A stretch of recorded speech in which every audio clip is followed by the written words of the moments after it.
Turn in the Bibles to Acts chapter 18. We'll continue through our study in Acts. Paul is on his second missionary journey. And at the end of Acts 17, this is where we left him. It's on that little bald hill in front of the taller hill where the Parthenon sits. I think it's interesting, Paul standing on that little hill, teaching those Athenians. That's Mars Hill. That's what that's called, the Mars Hill. And he's speaking in front of that Parthenon when he says, God dwelleth not in temples made with hands. Don't you know that made an impression? Right there, that proud building that they had. One of the wonders of the ancient world. Probably one of the last, I think it's the last one, the only one that stands from the ancient world. And we can visit that today. Or you can go to Nashville and see the concrete Parthenon that is made to scale. And I like to go, when I go there, and think of Paul preaching in front of that. God dwelleth not in temples made with hands. He didn't have a good reception in Athens. He later writes the Corinthians. In 1 Corinthians, not many mighty, not many noble are called. And to the world it sounded as foolishness that God would come in the flesh and die and rise from the dead. He said, but unto us it's the power of God. So that's the way he preached and the way he was received at the end of Acts 17. Now let's go to Acts 18. After these things, Paul departed from Athens and came to Corinth. And see where he went. Here's the big map. You see Athens. That's where he is on his journey. Corinth isn't far away. Watch the arrow. Watch it. There it goes. Corinth. Not very far away, is it? Look at it close up. There's Athens and there's Corinth. Athens, pretty much in the times past, for several hundreds of years ago, from the time Paul was there, Athens pretty much defined what it meant to be a Greek. It was the city of the great philosophers. It was the city of the Greeks. But it had long faded from that, and while it was still an interesting cultural place and a place of great learning and all, it wasn't anything like it used to be. Now it was Corinth. And look where Corinth is located. You see that land mass there, the lower land mass and the upper land mass, and there's a land bridge between them. I tell you, if you wanted to go from upper Greece to lower Greece, you went through Corinth. It's just sitting right there. You had to go through Corinth. But even more than that, look at the seas. Look how the sea comes way in from the west to Corinth. And then from the east as well, the Aegean Sea there to the east. Well, you could sail around that lower part, but that was treacherous to sail through there. Later in the book of Acts, we're going to read where Paul is below that lower part. And the wind comes up and they blow them way off course. It was treacherous to try to make that journey all the way around. It's much safer to just go right into Corinth. Unload your ship, haul it over the hill, put it on a ship going on toward the east, and then let it sail that way, or the other way around, going back and forth. They say that even small ships, they would just drag them across the land from one sea to the other sea and put them back in. There is a canal there now that did not exist in the days of Paul. But either by land or by sea, look how strategically Corinth is. I'm going to show you another map in just a minute, and I want you to notice how it is in relation to the whole Roman world around that Mediterranean. Corinth's right in the middle of everything. And the way news would travel across old Rome, it would go by these men on these ships. They'd come into a city and they'd get off and they'd talk to people. What's the news? What's been happening? What's going on here? Then they would leave and get off on another city. And if you wanted word to spread, tell it at Corinth. If they got to talking about it in Corinth, it wouldn't be long. They're going to talk about it all over that Mediterranean world. So you see how important it was for Paul to be able to go to Corinth and to start the church there at Corinth and preach preach the gospel of Christ. And from Corinth, it could travel on its own to many other places. So there's where we are. Now, Corinth was a wicked city. And in fact, if people in the plays they would do, when they wanted a immoral person, in the old plays, they were always a Corinthian. And as soon as you heard that they were Corinthian, you know, okay, in this play, this person's going to play an immoral person because they're Corinthian. That's the reputation that Corinth had. My son, not long ago, because of work, was in New Orleans. And he was downtown. It was Halloween, wasn't it? Wasn't it Halloween, Lori? When he said he left where he was working to go back to his room. And when he saw what he saw, he said he and his buddy, they ran back to their hotel. They didn't want to be around that. And I don't want to tell you what he saw. I mean, it's just awful.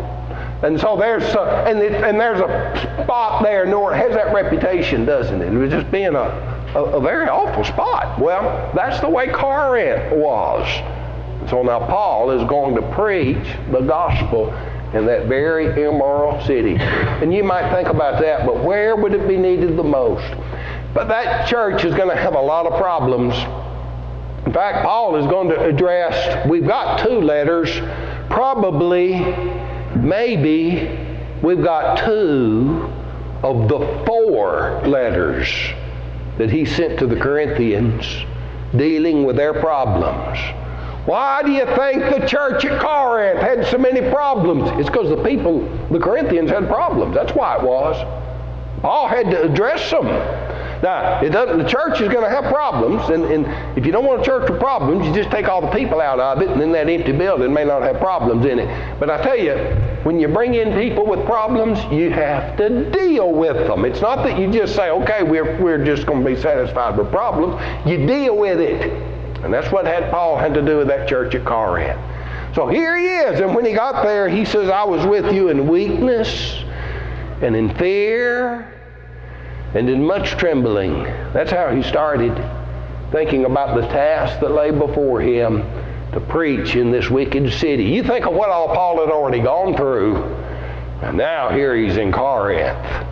So it kind of worried him a little bit. And the Lord is going to directly address this in the book of Acts. Watch how this all happens. Here we go. Said he found a certain Jew named Aquila, born in Pontus, lately come from Italy with his wife Priscilla. Now, let's make sure we know where we're talking about now. And here's the map I want to show you. See where Corinth is? It's just right in the middle of everything, isn't it? I mean, Corinth is the center of the Mediterranean world. Pontus is that arrow. Let me make sure I'm looking at this correctly. Yeah, it's over there to your right. That's where Pontus is from. That's where Aquila is from. That's his home country. But he had been in Italy with his wife Priscilla. And so the arrow to the left there shows you where Italy is. So I just think the maps help us understand the book of Acts and the world we're talking about. Now it says that Claudius had commanded all the Jews to depart from Rome. Claudius is the emperor of Rome now. And the Jews, he told the Jews, you've got to leave town. There was a historian, a Roman historian named Suetonius that said something about this. And it's really interesting what he said. I found it and copied it and put it up here. Here's what the Roman historian Suetonius said. That now this is Claudius. I'll put Claudius in there because he's talking about Claudius. Claudius expelled from Rome the Jews, constantly making disturbances at the instigation of Christus. Well, what's this all about? Christus was a very common name. But as far as we know, we don't know anything about this Christus. Whoever Christus was, he was a big problem and created the Jews a big problem in Rome. But when you look at this, doesn't that look a lot like Christ? Could that be the word because of the Christians? Suetonius said Christus, but you know how these historians are. They don't get everything right, and he probably didn't have. He's writing sometimes later about this and may not have had the first-hand knowledge about it.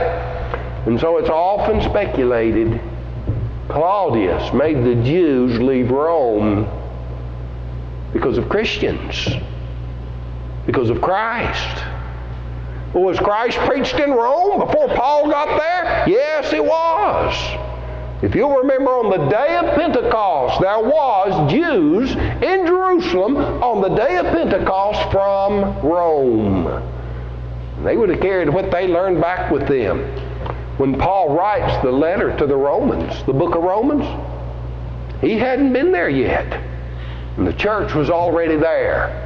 And knowing how the Jews had stirred up so much trouble against the Christians everywhere the gospel went, it could be that Aquila and Priscilla were ordered out of town because they were Christians. And thinking that that's just a sect of the Jews, he just told all the Jews to leave town. And so Aquila and Priscilla now were in Corinth. Now, because he was of the same craft, he abode with them and wrought, for by their occupation they were tent makers. Paul and Aquila and Priscilla are tent makers. Workers in this cloth they'd use to make tents. You know, it'd be the cloth they'd use to make sails too. And I bet going in and out of Corinth, it'd be a big business for ships, sails, and all the traveling going on, that kind of cloth for the tent. Well, there they are. They're busy there. And so they meet up at work, and they're all members of the church. And they're talking with one another. And it says that Paul, now he reasoned in the synagogue every Sabbath and persuaded the Jews and Greeks. If you mark in your Bible, you might want to underline those two words. Reasoned and persuaded. And that tells us how Paul preached. I've seen these preachers, haven't you, that come in and they think their job get everyone all excited. Oh man, they get to hollering and they'll get to shouting, you know, and they'll get something going on over here and something going on over there. And then before long, somebody in the pew stands up and they got their hands up in the air, and then they fall down on the floor and start jumping over the benches. And that's not what happened when Paul preached. Paul reasoned with them. And then after reasoning with them, he tried to persuade them. Now, brethren, that's the way to preach. And that's the way I try to preach. I try to not just engage your emotions. I want to engage your mind. I tell you, if you don't want to think about what the Lord said, you might find sometimes you might find my preaching boring, because I'm trying to engage your mind and not just get you all fired up to jump around and holler and think, well, boy, I must have had the Holy Spirit. That's not how it works. He reasoned and persuaded. Now watch what happens. And when Silas and Timotheus were come down from Macedonia, Paul was pressed in the Spirit and testified to the Jews that Jesus was the Christ. Now let's look at this. Macedonia. Paul and Silas and Timothy come down. So now we've got Aquila and Priscilla and Paul and Silas and Timothy all right there at Corinth. And it says that when they opposed themselves and blasphemed, he took his raiment and said unto them, your blood be on your own heads. I'm clean. From henceforth I'll go to the Gentiles. When the Jews said, we don't want to hear any more about this, Paul just said, all right, we'll go talk to the Gentiles. But not all the Jews. Some of the Jews believed. In fact, look what happened. He departed thence and entered into a certain man's house. His name was Justus, one that worshiped God, whose house joined hard fast to the synagogue. Now they're in town, they must have shared a wall. There's the synagogue, and they shared a wall. His house is right next to it. And Paul's staying right next door to the synagogue, but not only that, Crispus, the chief ruler of the synagogue. believed on the Lord with all his house. And many of the Corinthians, hearing, believed, and were baptized. Now look at how it works. He reasoned, and he persuaded, and they hearing, believed, and were baptized. You know who baptized Crispus? Paul did. He tells about it in the book that he wrote back to the Corinth. I thank God I baptized none of you but Crispus and Gaius, lest any should say I baptized in my own name. No, I baptized also the household of Stephanas. Besides, I know not whether I baptized any other. Paul didn't do a lot of this baptizing. Well, there was Silas there and Timothy there, and there's Aquila there, and now there's Crispus, and Crispus may baptize those of his household or something. But Paul baptized Crispus, and we read about that in the book of 1 Corinthians as well, the chief ruler of the synagogue. Now, Paul was there with much trembling, remember? Then spake the Lord to Paul in the night by a vision, be not afraid, but speak. Hold not thy peace, for I am with thee. Isn't that the Lord promised in the Great Commission? I'll be with thee always, even unto the end of the earth. I'm with thee, and no man shall set on thee to hurt thee, for I have much people in this city. And he continued there a year and 6 months teaching the Word of God among them. So nobody's going to hurt you. But there were those that wanted to hurt him. And that's what happened next. And they made a big mistake when they tried to hurt Paul. There's a fellow there named Gallio. He was the deputy of Achaia. Now Corinth is in that region called Achaia, okay? And you know how important Corinth was in the Mediterranean world. You didn't just send anybody down there to be their deputy. Now, deputy meant he's running the show, okay? The deputy is the fellow that everyone's got to answer to. He comes from Rome, and his name is Gallio. And we know something about Gallio. Gallio was a Roman senator. I mean, he's not just anybody. And not only that, Gallio was a big buddy of Claudius. I mean, it would be like the president sending his best friend down there to take care of this, and him being a senator. Well, Gallio has a lot of authority, and he knows he's got authority, and he exercises his authority here. This is something I found interesting. Go on the internet and search for Gallio and see what you read about him, and you'll find this. This is an inscription. Now, I know enough Greek to where I drew that little yellow box there. Right in the middle of all those letters is the name in Greek, Gallio. And what this inscription is saying, it's an inscription from Claudius talking about what a good friend and counselor that Gallio is to him. Isn't that interesting? So we've got his name etched in stone there. Well, now Gallio, being the buddy of the emperor and being a senator, he's not going to put up with a lot of foolishness. And here he is now, he's the deputy of Achaia, and the Jews made a big mistake. They brought Paul to trial before Gallio. Well, they'd just been kicked out of Rome. You know, Gallio knew about all that. The Jews weren't held in high favor anyway.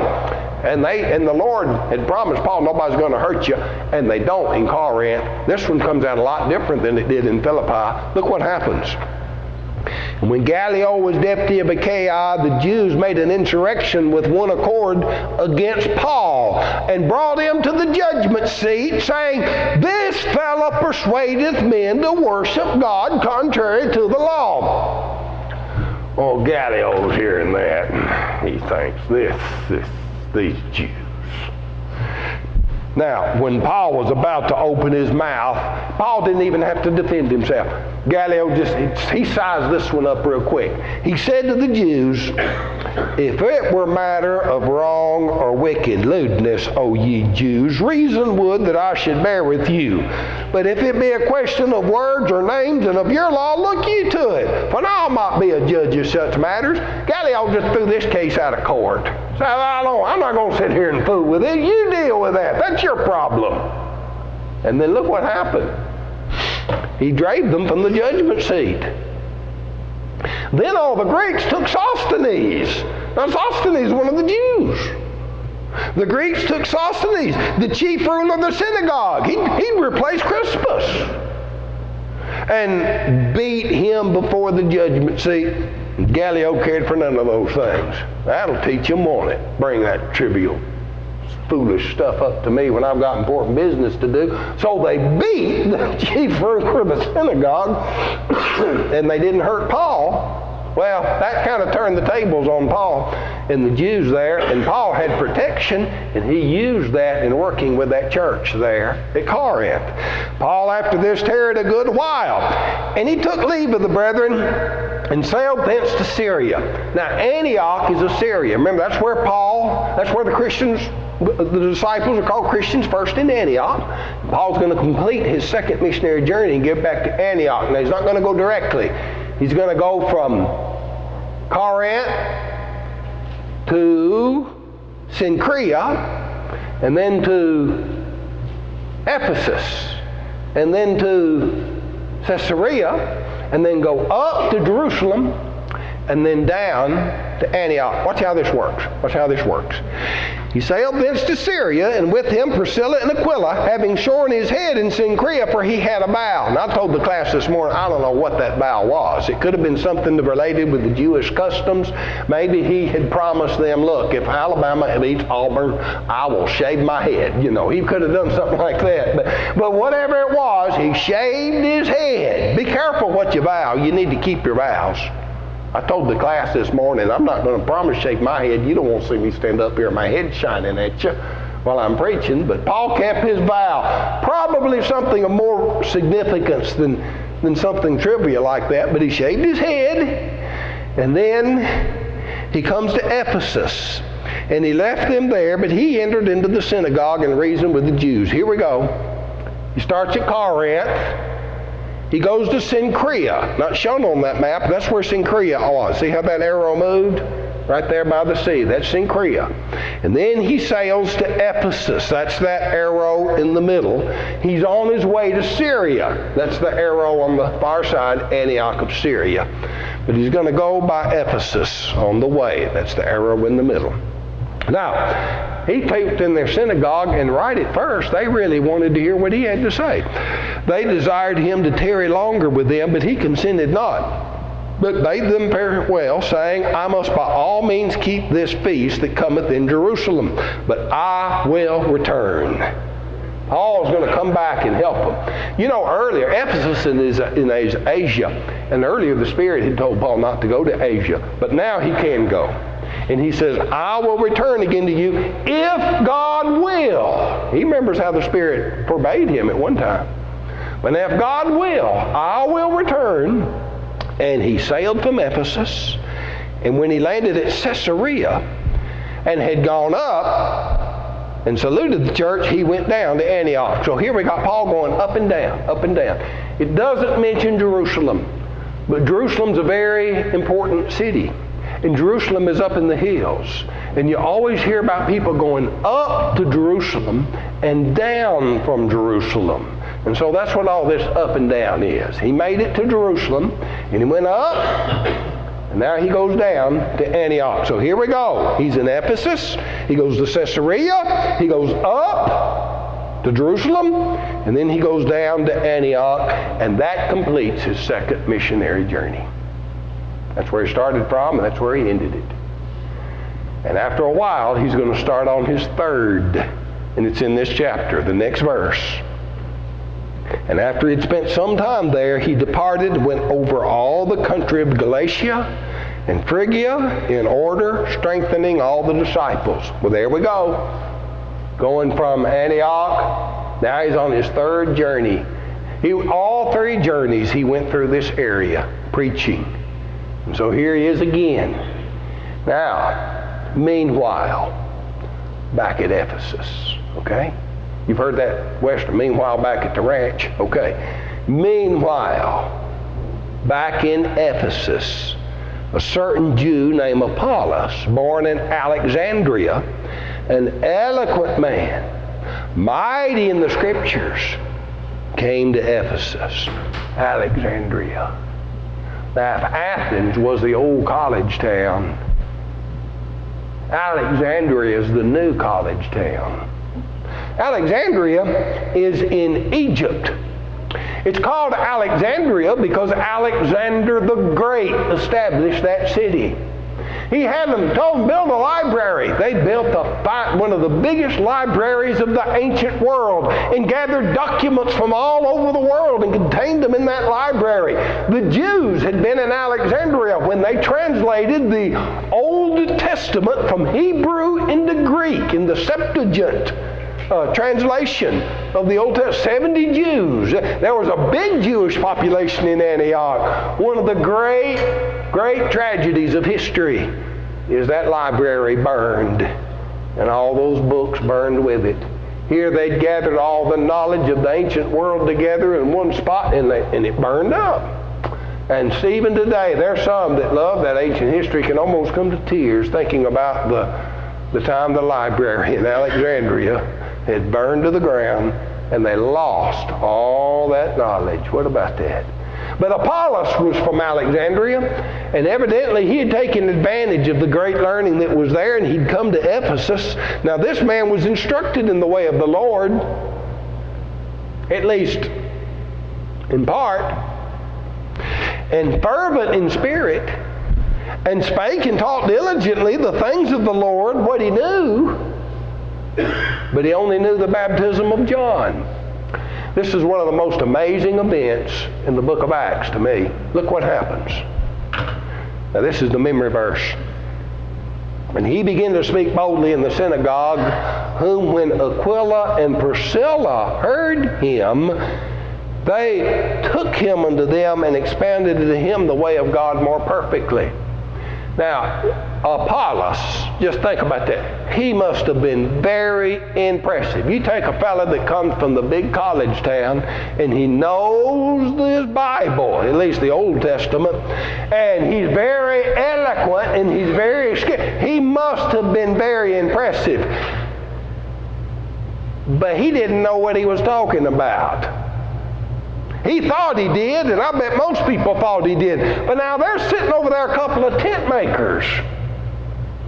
And even though, a lot of times if a fellow's got a lot of education and can make a good talk, people really, they believe, well, he must know what he's talking about. Aquila and Priscilla weren't fooled by that. They said, wait a minute, that's not right. That's not right. And these 2 tent makers, after Apollos got through preaching, they said, come over here. We want to talk to you. And Apollos went. And the mighty Apollos sat down with 2 tent makers. And they taught him the way of the Lord more perfectly. I tell you, I am admiring Aquila and Priscilla for what they did and not being fooled by all the eloquence and learning. But I'm also admiring Apollos, because with all his learning and wisdom, he had the humility to be able to listen to a couple of tent makers and teach him the gospel. Now, around folks in here, I tell you, we're more like the tent makers, aren't we? But we can teach people. And we're not going to be intimidated by the fact that they think they've got a lot of education and they may be very skillful, but they don't know the truth. We need to try to teach them. And if they're as good as they sound like they are, they'll listen. And we got to teach the truth. And so that's what Aquila and Priscilla did with Apollos. Isn't that just, all of those, all 3 of them, I just love and admire them for what took place there. And so Apollos he was disposed to pass into Achaia. Remember, that's where Corinth was. And the brethren wrote, exhorting the disciples to receive him, who, when he was come, helped him much, which had believed through grace. For he mightily convinced the Jews, and that publicly, showing by the Scriptures that Jesus was the Christ. Man, I'd love to have heard Apollos preach, wouldn't you? I'd gone to that gospel meeting and taken notes and remembered that and told my grandkids about the time I got to hear Apollos preach. Well, that brings the book to the close. And so as we come to the close of Acts 17, Aquila and Priscilla, that's that center arrow there in Ephesus. Apollos, he's moved over to Corinth. Paul, he's out there in Phrygia and Galatia preaching the gospel. Timothy and Silas, well, we've kind of lost track of them right now. We'll pick them up later. Not sure what they're doing at this time. Maybe they're still in Corinth with Apollos, but we don't really know where they got to. But isn't that interesting how all this? Now the next chapter, it's all going to focus in on Ephesus. We're going to spend the entire chapter 19 of all the things that take place in Ephesus. But as we bring this then to a close, I want to take us back to this. Here's what Paul did. He reasoned with them and persuaded them. In hearing, they believed and were baptized. See, that's how it works. Will you let me reason with you? Can I persuade you? You need to believe and be baptized. And if any do need to respond to the gospel, we can do it. We stand and sing this invitation song.